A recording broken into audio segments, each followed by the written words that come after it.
Assalamu alaikum wa rahmatullahi wa barakatuh. Alhamdulillah wassalatu wassalamu ala rasulillah wa ba'd. Baada ya kumshukuru Allah subhanahu wa ta'ala na kumtakia rehma na amani mtume wetu Muhammad sallallahu alaihi wasallam, awali wote tumshukuru Mwenyezi Mungu kwa kutuwezesha kufika siku ya leo, siku ambayo ya mwezi wa Ramadhani, na tukafanikisha kuyaandaa haya mashindano ya Qur'ani ambayo yamefanyika hapa katika ukumbi wa Simba Oil. Shukrani za dhati ziwaendee wote ambao walitoa michango yao, waliokuwa ndani ya nchi ya Tanzania na nje ya nchi ya Tanzania kwa ajili ya kulifanikisha hili neno, kwa ajili ya kulifanikisha haya mashindano ya Qur'an.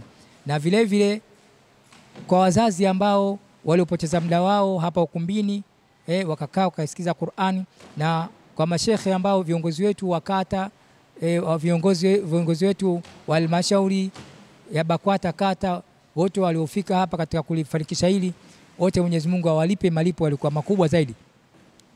Lakini nawahusia kwamba ili tumelifanya jambo kama hili nia na madhumuni kutia hamasa kwa vijana waipende Qur'ani na wapende kitabu cha Allah subhanahu wa ta'ala, na wasimame katika tabia ambayo iliyokuwa nzuri.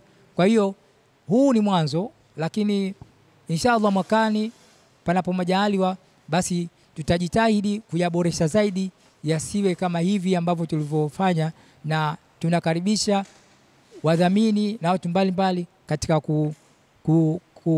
kuyasaidia mashindano haya yawe bora zaidi na zawadi ziwe nzuri zaidi. Wahadha, assalamu alaikum wa rahmatullahi wa barakatuh.